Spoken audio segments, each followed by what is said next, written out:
What's up gang? J'espère que vous allez bien. Donc aujourd'hui, petite vidéo pour répondre à une question qui m'a été posée quelques fois dans les dernières semaines, dans le dernier mois, et qui m'a amené une belle piste de réflexion personnelle par rapport à moi et dans le fond, pourquoi je fais ce métier-là. La question est évidemment pourquoi je suis devenu entraîneur.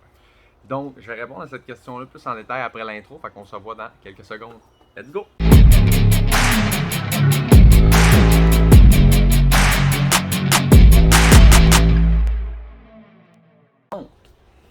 Pourquoi je suis devenu entraîneur? Pourquoi j'ai lâché la construction où j'avais un bon salaire, un horaire qui était stable, un fonds de pension garanti, des assurances et tout ça? La réponse, c'est, si je la divise en deux sections distinctes, c'est passion et le fait que c'est gratifiant.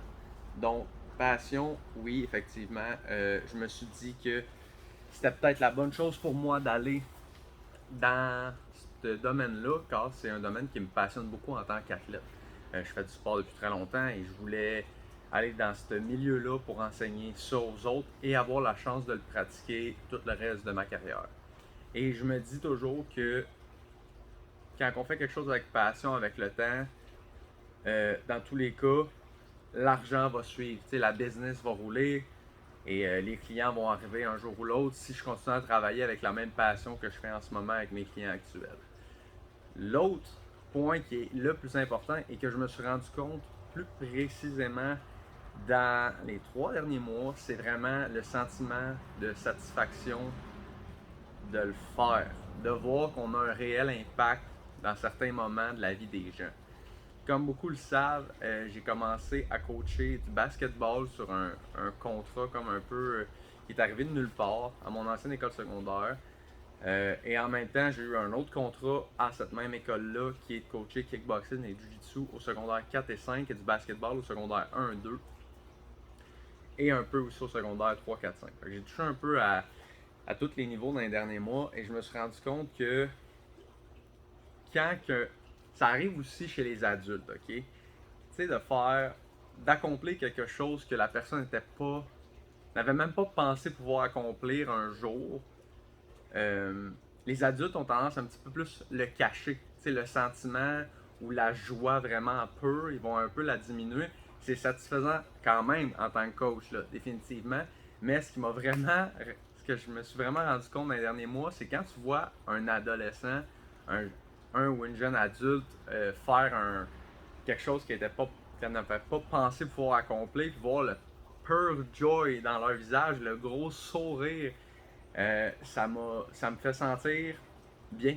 J'adore ce sentiment-là. Je me dis, wow, j'ai vraiment un impact à ce moment-là de leur vie. Je les aide à évoluer dans une telle et telle direction. Je trouve ça vraiment formidable. C'est la partie de mon métier que j'aime le plus. Et par rapport à ça, il y a beaucoup de gens qui pensent qu'être un entraîneur, puis il y a même certains entraîneurs qui pensent comme ça. Je trouve ça vraiment désolant. C'est qu'il y a seulement le knowledge qui vont faire qu'eux autres, ils vont être un bon ou une bonne entraîneur. Oui, le knowledge est important. T'sais, savoir côté alimentation, habitude de vie et l'entraînement en tant que tel, définitivement va aider le client à atteindre ses objectifs. Mais c'est vraiment pas juste ça. C'est pas juste de la rédaction de plan.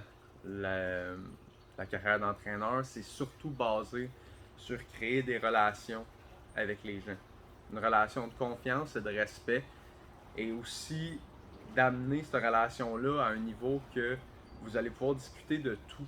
Donc, on va pouvoir vraiment travailler le côté mental et le bonheur au quotidien pour poursuivre ma passion, euh, qui est d'un peu d'enseigner, je pense. C'est sûr que mon champ d'expertise est vraiment l'entraînement de type un peu fonctionnel, parce que c'est là-dedans que j'ai fait la majorité de mes formations, que j'ai lu le plus de livres et tout, côté mindset.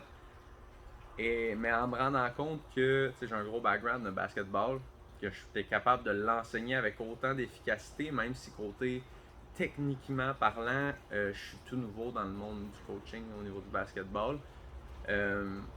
Je trouve ça vraiment le fun d'avoir ce contact-là avec les jeunes pouvoir leur enseigner une passion qui était la mienne. Et ça m'a permis de renouer avec cette passion-là aussi en commençant à jouer dans les dernières semaines aussi dans une ligue.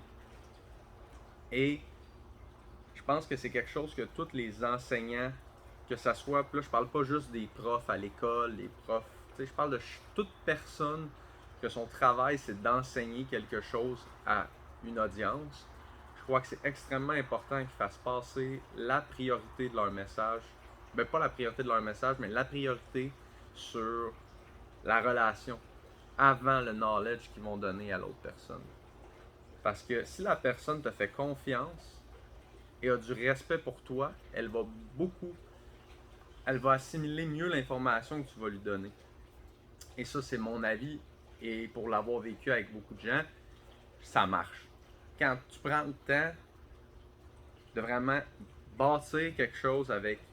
Ça, c'est avec. Dans le fond, c'est toutes tes relations. Là. Ça va être tes relations amicales, amoureuses, collègues de travail. Si tu prends le temps de bâtir une relation autre que pourquoi elle est donnée. Je sais pas si vous me suivez là, parce que même moi je suis pas sûr de ce que je viens de dire. Il va en sortir plein de belles choses au final. Puis c'est pas nécessairement ça va pas matcher avec tout le monde, là, j'en suis conscient. Mais je pense qu'au moins faire l'effort et de respecter le fait que des fois on a des divergences d'opinion et tout, ça fait partie du métier social qui est être enseignant, coach ou entraîneur dans la vie. Donc, sur ce, je pense que ça l'englobait beaucoup de ce que je voulais dire. Et anyway, si j'ai des oublis, je vais les rementionner plus tard dans une autre vidéo, whatever. Donc sur ce, je vous souhaite une excellente fin de journée, guys. Merci de m'avoir écouté. On se voit une prochaine vidéo. Let's go!